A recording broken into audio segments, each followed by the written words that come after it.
Noah era um homem que reencarnou como um bebê dentro de uma família imperial, mas a tela de status dele revelou uma verdade cruel. Todos os atributos estavam no rank F ou E, fazendo dele o príncipe mais fraco de todos. Um homem abre os olhos devagar, todo confuso e sem entender onde está ou o que está acontecendo. A primeira coisa que ele vê é o rosto de uma mulher olhando para ele com um sorriso gentil.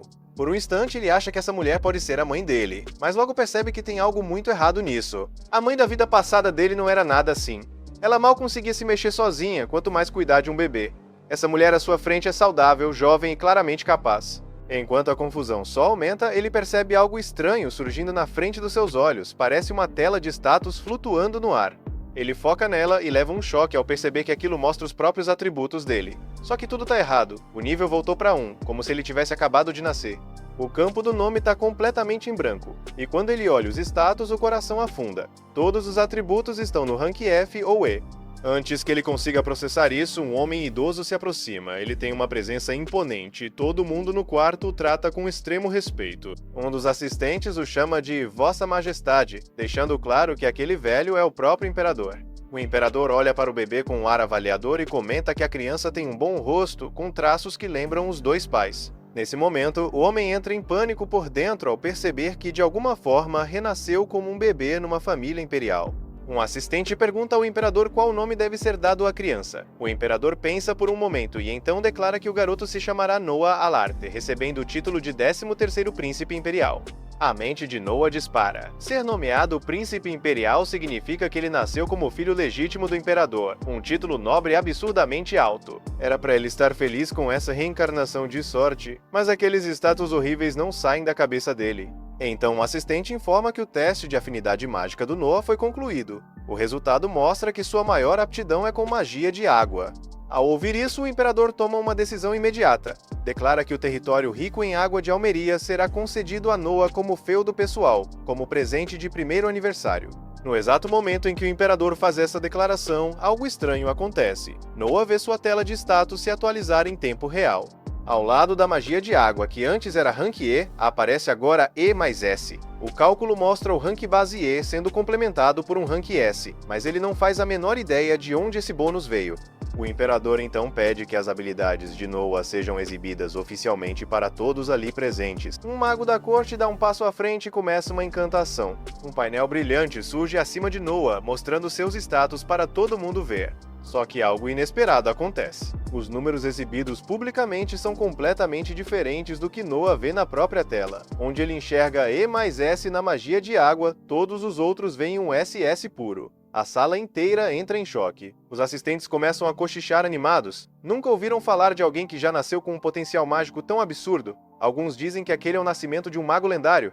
O imperador, por sua vez, parece extremamente satisfeito. 6 anos se passam num piscar de olhos. Noah agora é um garotinho vivendo no Palácio Imperial e nesse tempo já entendeu muita coisa sobre sua situação única.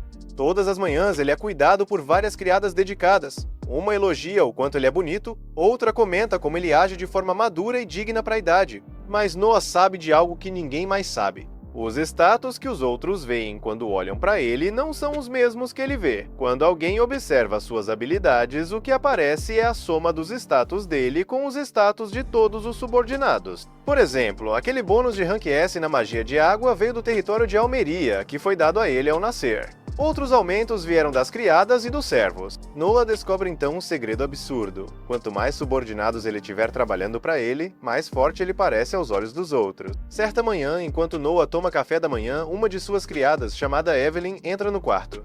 Ela avisa o Noah que ele tem visitas. Mais especificamente, o primeiro príncipe imperial e o quarto príncipe imperial chegaram e estão pedindo para falar com ele. Em condições normais, receber a visita dos irmãos mais velhos até que seria algo legal. Só que o Noah passou os últimos 6 anos aprendendo como são as personalidades dos irmãos dele, e ele sabe muito bem que esses dois em especial são uns baita babacas. Então ele manda a Evelyn levar os dois até a sala de estar e diz que já vai encontrar com eles. O Noah entra na sala de recepção e cumprimenta os irmãos com toda a formalidade necessária. Depois das primeiras gentilezas, o primeiro príncipe, chamado Albert, anuncia que trouxe um presente para o irmão mais novo. No momento em que o Noah bate o olho no objeto, todos os instintos dele gritam perigo. É uma espada, mas não uma espada qualquer. Mesmo de longe, o Noah consegue ver almas atormentadas flutuando ao redor da arma, com formas fantasmagóricas se contorcendo de dor. Aquela espada é claramente amaldiçoada, e de um jeito bem pesado. O Albert entrega a espada com um sorriso simpático, como se fosse só um presente normal entre irmãos. Mas o Noah enxerga a farsa na hora. O Albert sabe exatamente o que essa espada é e do que ela é capaz. O problema é que o Noah não tem como recusar. Quando o príncipe herdeiro te oferece um presente, ainda mais em público, recusar seria visto como uma ofensa gravíssima. Então não tem escolha. Ele aceita a espada amaldiçoada. O Noah estende a mão, segura o cabo da espada e a levanta com cuidado. Enquanto isso, o Albert comenta de forma casual que essa é uma espada de magia da água, uma das mais poderosas de todo o Império. Ele ainda acrescenta que mais de 120 cavaleiros morreram tentando empunhar essa lâmina. O Noah se assusta tanto com essa informação que quase deixa a espada cair. O quarto príncipe Henry se apressa em falar, dizendo que não tem motivo para se preocupar tanto. Afinal, se o Noah ainda está vivo e segurando a espada, isso significa que ele é digno o suficiente para a maldição não matar ele na hora. Mais tarde, no mesmo dia, o Noah está andando pelos corredores do palácio acompanhado de uma de suas criadas pessoais, a Zoe. Enquanto caminham, ele percebe que ela parece meio abatida. Preocupado, ele pergunta diretamente se tem algo errado. No começo, a Zoe tenta disfarçar e diz que não é nada, mas o Noah transforma isso numa ordem direta, mandando ela dizer imediatamente o que está acontecendo. Diante de uma ordem direta do mestre, a Zoe não tem escolha. Ela explica que precisa pedir um tempo fora do trabalho para resolver assuntos urgentes da família. A cidade natal dela foi atingida por uma enchente devastadora que destruiu completamente a fazenda da mãe dela, a única fonte de renda da família. E o conselho que deram para ela foi cruel. Várias pessoas disseram que a única forma de conseguir dinheiro rápido seria trabalhar por um tempo no distrito da Luz Vermelha. Mas o Noah não aceita isso de jeito nenhum. A expressão dele fica séria na hora. Ele diz que vai dar um emprego para a mãe da Zoe ali mesmo na casa dele pagando 10 rene por mês. Só que ele não para por aí. A enchente que destruiu a cidade da Zoe continua martelando na cabeça dele. Então ele chama o mordomo, Dylan, e dá novas ordens. Ele manda o Dylan providenciar imediatamente a compra do máximo possível das terras danificadas pela enchente naquela região. Tanto Dylan quanto a Zoe ficam completamente chocados com esse pedido. Aí o Noah explica o motivo. Depois de um desastre desses, sempre aparecem aproveitadores querendo tirar vantagem de gente desesperada. Ele quer garantir essas terras antes que esse tipo de gente chegue lá. O Dylan diz que topa ajudar, mas levanta um problema prático. Pelas contas dele, comprar todas essas terras custaria algo em torno de 700 mil rene, uma quantia absurda de dinheiro. O Noah pensa nas poucas opções que tem e toma uma decisão difícil. Ele anuncia que vai vender o feudo que possui, o território de Almeria. Na hora, o Dylan já se opõe, explicando que aquela terra foi um presente direto do próprio imperador. Na manhã seguinte, o Noah e seus subordinados estão ocupados fazendo os preparativos finais para partir rumo à região atingida pelas enchentes, quando ele recebe uma visita inesperada. É o Henry.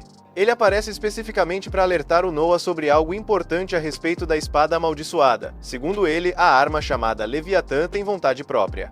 Pouco depois do Henry ir embora, o Noah e seu grupo partem em direção à vila de Dost, onde aconteceu a inundação. Quando finalmente chegam lá, o Noah fica chocado com a dimensão da destruição. O Noah decide descer pessoalmente até a área mais afetada para avaliar a situação. A Zoe tenta impedir, dizendo que esse tipo de trabalho não é adequado para um príncipe imperial. Mas o Noah é firme e diz que vai de qualquer jeito, goste ela ou não. Nisso, o Noah ouve um sino tocando à distância e percebe que os moradores estão se reunindo para a distribuição de comida. Só que no momento em que ele prova a comida, todas as boas impressões vão por água abaixo. A sopa que estão servindo é simplesmente horrível.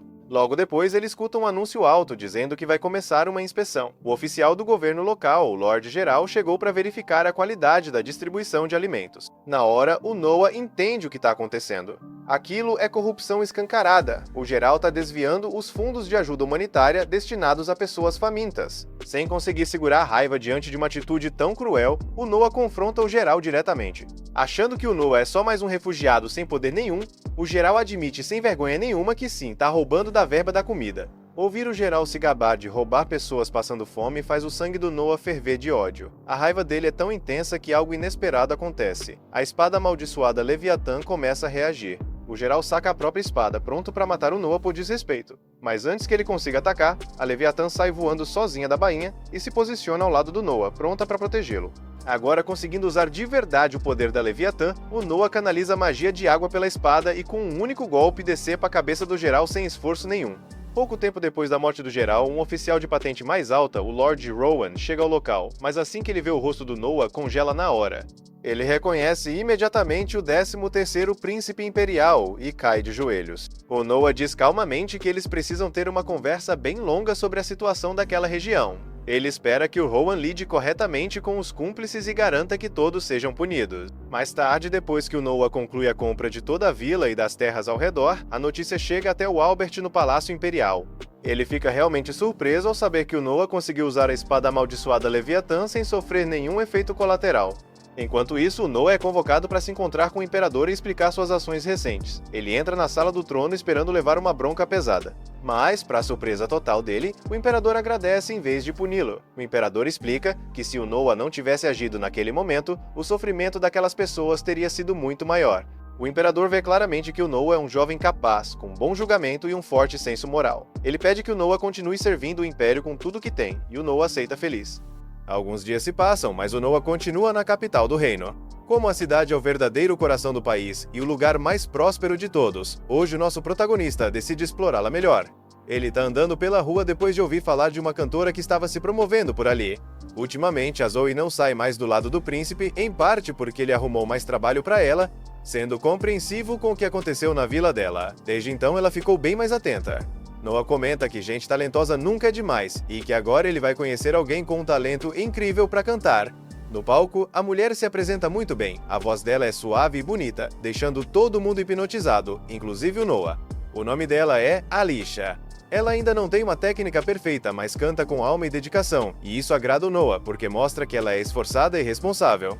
Ele estava curtindo o show até que uns valentões aparecem. Eles começam a agir de forma nojenta e cercam a garota. Estão cobrando uma dívida do pai da Alicia e dizem que desse jeito ela nunca vai conseguir o dinheiro. Começam a tratar ela mal e falam que por ser mulher, ela tem outros jeitos de pagar, um pior que o outro, e o público não faz nada. Pelo menos até o Noah perder a paciência. Ele chama a atenção deles, mas os caras ignoram, achando que ele é só uma criança. Mesmo assim, Noah lembra que uma filha não tem obrigação de pagar as dívidas do pai e que forçar alguém a pagar com o próprio corpo é crime. Um dos cobradores se irrita e levanta o Noah à força. Na mesma hora, o protagonista invoca a espada e derruba todos eles, perguntando se ainda querem continuar. Os caras saem correndo, dizendo que vão se vingar. Noah avisa o gerente que se aquela gangue voltar, é pra chamarem ele. A Zoe entrega um papel com o endereço, ele lê em voz alta e todo mundo fica chocado ao descobrir que ele é o príncipe imperial. A Alicia fica super surpresa, mas Noah diz que ela cantou muito bem e pergunta se ela ganha o suficiente para viver trabalhando ali. Ela tenta explicar toda tímida que tem gastos médicos com a mãe, mas Noah interrompe dizendo que vai pagar 25 rines por mês para ela cantar tranquila e que se melhorar ainda mais, vai aumentar o salário. Ela agradece emocionada. Todo cavalheiro, ele pega o chapéu e diz que quer continuar ouvindo ela cantar. Depois do show, ele volta para casa e encontra uma surpresa na entrada. Tem umas pessoas ali, e o Noah pergunta para Evelyn quem são. São os agiotas de antes, ajoelhados com medo do que pode acontecer. Vieram pedir desculpa pela falta de respeito, mas isso não agrada o Noah. Ele manda a Evelyn avisar que eles não podem aparecer na frente de um príncipe quando quiserem. O Henry aparece e diz pro irmão que ele agiu muito bem, que foi a decisão certa, já que receber esse tipo de gente só mancha a dignidade da realeza. Noah concorda, mas diz que tem outro motivo. Ele chama o Henry para entrar e explica que não quis recebê-los justamente para mostrar que tá irritado. Assim, eles não vão mexer com a garota de novo. O Henry pergunta se ela canta tão bem assim, e o Noah pede para ele não levar a cantora embora, o que faz o irmão rir, dizendo que o garoto já tem tudo planejado. Ele compara o Noah com o Frank e o Gary. Eles têm a mesma idade, mas não chegam nem perto dele, principalmente o Gary. Apesar de serem irmãos, nem todos têm a mesma mãe. O Henry também quer falar da espada, já que ouviu dizer que o Noah dominou ela. Noah agradece. O Henry pergunta como ele consegue carregar a espada, já que deve ser pesada demais para uma criança. Noah responde que sim e não. Ele invoca a espada, assustando o irmão, e mostra que ela tem uns truques. Foi ela que ensinou o Noah a ficar enorme ou bem pequena, por isso ele consegue carregar escondida na manga. Isso deixa o Henry impressionado, já que a espada é um tesouro nacional, existe há 200 anos e nunca teve registro de algo assim. Lá fora, os agiotas ainda estão esperando, mas o careca perde a paciência e chama o príncipe de moleque metido. Os outros tentam calar ele, mas o Noah estava se despedindo do Henry e ouve tudo. Só de olhar para eles, libera um pouco do poder da espada e faz todos desmaiarem. O Henry pergunta o que foi aquilo, e o Noah explica que só soltou um pouquinho do poder dela. Mais tarde naquela noite, o nosso protagonista é convidado para um certo lugar. Quem o recebe é o Raidor. Enquanto ele caminha pelo local, o pessoal não para de elogiar. Ficam repetindo que ele tem uma postura impressionante mesmo, sendo só uma criança, que anda com elegância e é super educado, um filho digno do imperador. O Raydor fica curioso com o que ele está usando na cintura. Sem rodeios, o protagonista diz que é um presente do irmão mais velho, a espada mágica chamada Leviathan. Todo mundo fica surpreso, porque reconhecem a espada, e um dos presentes até solta que aquilo com certeza deve ser só um brinquedo. Aí tenta disfarçar, mas já era tarde demais. A Leviathan fica bem irritada e libera um pouco do poder dela, fazendo as pessoas comuns começarem a enlouquecer. O desespero bate, porque elas sentem que estão à beira da morte. O Noah não gosta nada disso e acha que ela passou dos limites. Já o Raydor, que é esperto, agradece pela demonstração. Todo mundo ali sentiu o poder de um tesouro nacional sendo controlado pelo protagonista. Os nobres passam a olhar para ele de outro jeito e agradecem ao Noah por ter controlado a espada. Os elogios continuam, e o Raydor pergunta o que deve ser feito com o homem que desafiou Noah, mas ele não tá nem aí, diz que não precisa fazer nada. Então o Raydor leva Noah até um trono para que as pessoas possam cumprimentá-lo direito. A maioria se aproxima em duplas, agradecendo pela oportunidade. Entre todos, os dois chamam a atenção do Noah. O homem se chama Byron e administra uma guilda chamada Alan. Ele apresenta a filha, Cindy Alan, e na hora o Noah já questiona, curioso, dizendo que ela é adotada. O Byron pergunta como ele sabia, e o protagonista explica que percebeu porque ele é de segunda geração e tem a postura de alguém que nasceu nobre, mas a garota não. Pelo olhar e pela empolgação exagerada dela, ele percebe que ela foi comprada como escrava e depois adotada. O Byron confirma que a dedução tá certa. Ele a comprou como escrava, mas como ela é inteligente, decidiu adotá-la e ensinar tudo pra ela. Isso agrada bastante o Noah. Todo animado, ele diz que vai convidar o Byron para ir à casa dele, porque quer saber mais sobre o crescimento da garota. O Byron fica super agradecido e se retira todo feliz, o que deixa o pessoal ao redor bem surpreso. O Noah acha o Byron um cara inteligente, e o Raydor sai logo depois que a conversa termina, porque sabe que aquilo podia gerar inveja desnecessária. Muita gente começa a cochichar, dizendo que o Byron é sortudo por ter sido reconhecido pelo príncipe. O Noah ainda comenta com o Raydor que sabia que a garota era uma ex-escrava por outro motivo. Ele usa um pouquinho do poder da Leviathan, e na mesma hora ela entra em posição de defesa. Ele percebeu que desde a primeira intimidação, ela tentou proteger o Byron, quando o normal para a idade dela seria o contrário. Essa percepção deixa o Raydor bem impressionado. Pouco depois, o Noah continua passeando pela cidade e acaba encontrando um dos irmãos mais velhos, Oscar Ararat, o oitavo príncipe imperial. Eles se cumprimentam, e o irmão pergunta o que ele está fazendo ali. Ao saber que o Noah estava só dando uma volta de carruagem, ele fica bem surpreso. Aproveitando que está livre, convida o Noah para procurar um tesouro, o que chama na hora a atenção do protagonista. Eles acabam indo para a Rua Cobalto. O Noah já tinha ouvido falar do lugar. Dizem que lá dá para encontrar todo tipo de antiguidade, mas o irmão explica que também tem muita coisa falsa e que os nobres gostam justamente de achar tesouros de verdade. Os dois começam a procurar, mas não acham nada demais até que o Noah encontra um livro específico e compra na hora. O irmão pergunta se ele achou algo interessante. Quando olha melhor, fica chocado. É o Grimório da Andrea, a grande maga lendária. E ainda por cima é um original. Ou seja, ele achou um tesouro que vale no mínimo 1000 rines e pagou só 3. O irmão pergunta como ele escolheu aquilo. O Noah diz que nem sabe direito, mas quando tocou no livro com a magia do vento, recebeu um bônus e resolveu comprar por causa disso. A Leviathan começa a gaguejar. O Noah desembainha ela e ela quase acaba danificando o livro. O irmão se assusta, mas o Noah já tinha algo em mente. O poder dele só recebe bônus de coisas que têm vontade própria, como a Leviathan. Ou seja, com certeza tem algo vivo ou especial dentro daquele livro. Um poder misterioso é liberado, e o livro se abre sozinho em páginas específicas, tudo escurece e algo acaba sendo libertado. O Oscar fica surpreso e com medo, porque aquilo pode ser o Grimório amaldiçoado que guarda a própria alma do mago. Ele diz pro Noah que eles precisam fugir, porque aquilo é o espírito vingativo do grande mago que dominava o vento.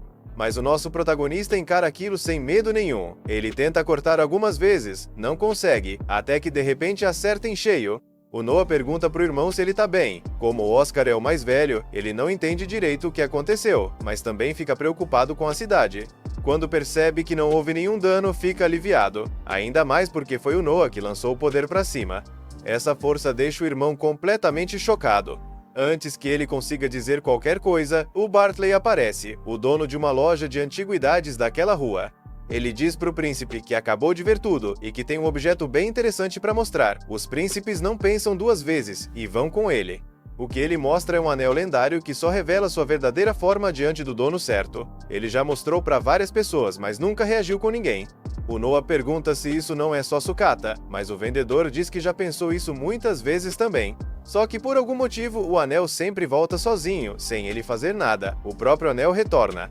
Por isso, ele não tem dúvida de que é algo especial. O Oscar incentiva o irmão a tentar colocar o anel. Depois de insistir um pouco, o Noah coloca no polegar e na hora o anel começa a brilhar. Uma voz ecoa na cabeça do Noah, confirmando que o nível dele é SSS e o reconhecendo como novo dono. O anel usa algo chamado shielding e cobre todo o corpo dele, revelando sua forma verdadeira, que acaba sendo uma armadura bem interessante. Os parâmetros do Noah não mudam, então é diferente do Grimório e do Leviatã, mas ainda assim é algo incrível. Ele diz pro Bartley que vai ficar com o anel e pagar depois, mas o Oscar interrompe e fala que ele vai pagar. É um presente por todas as surpresas que o irmão vem dando pra ele. A espada mágica, agora essa armadura. Ele sempre soube que o irmão mais novo era diferente, e isso só deixou tudo ainda mais claro. Depois disso, ele acaba deixando Noah com a Zoe, já que ainda não quer voltar pra casa. Mas descendo a rua, o Leviathan faz um sinal, e do nada, aquele careca aparece de novo tentando atacá-lo. A Zoe tenta protegê-lo, mas é o anel que cria um escudo. O Oscar pergunta o que acabou de acontecer, e o Noah explica que conectou o anel ao Leviathan. Então ele entra automaticamente em modo de defesa quando sente hostilidade. É impressionante como ele já domina tudo isso. A noite cai novamente, e o Noah vai assistir à apresentação da Alicia, pensando que aqueles agiotas que o atacaram com certeza já estão acabados e que ele quer contar isso pra ela, pra deixá-la mais tranquila. Só que a Alicia ainda tem problemas. Alguns bêbados começam a brigar por causa dela, já que ela é muito bonita. Eles a tratam como um objeto, querendo ver quem ganha ela. O Noah perde a paciência, aparece e dá uma surra neles, deixando os caras pelados. Eles fogem na hora. Todo mundo fica encantado, porque já reconhecem o príncipe ali, e acham o filho do imperador incrível. O responsável pelo lugar volta para pedir desculpas ao Noah, e o protagonista pede para que não deixem mais gente daquele tipo entrar. O gerente diz que entende, mas pede desculpas porque não pode prometer isso. Infelizmente, é desse tipo de gente horrível que ele tira o sustento. É assim que ele ganha o pão. O Noah entende, então diz que nesse caso vai comprar o lugar, pede dinheiro para Zoe e entrega. O total dá 1000 rines, e o homem fica radiante, extremamente grato. A Alicia também pergunta o que pode fazer para retribuir. Ela se sente muito em dívida com o príncipe, mas o Noah diz que ela só precisa cantar. Ele quer ouvir as músicas dela, então é só isso que ela deve fazer. Ele espera muito dela. Inclusive, diz que o imperador ainda vai ouvi-la cantar algum dia, então ela precisa continuar melhorando. A garota só consegue dizer sim, muito feliz e agradecida. Tanto que dedica uma última música ao príncipe e às pessoas presentes, encantando todo mundo com sua linda voz.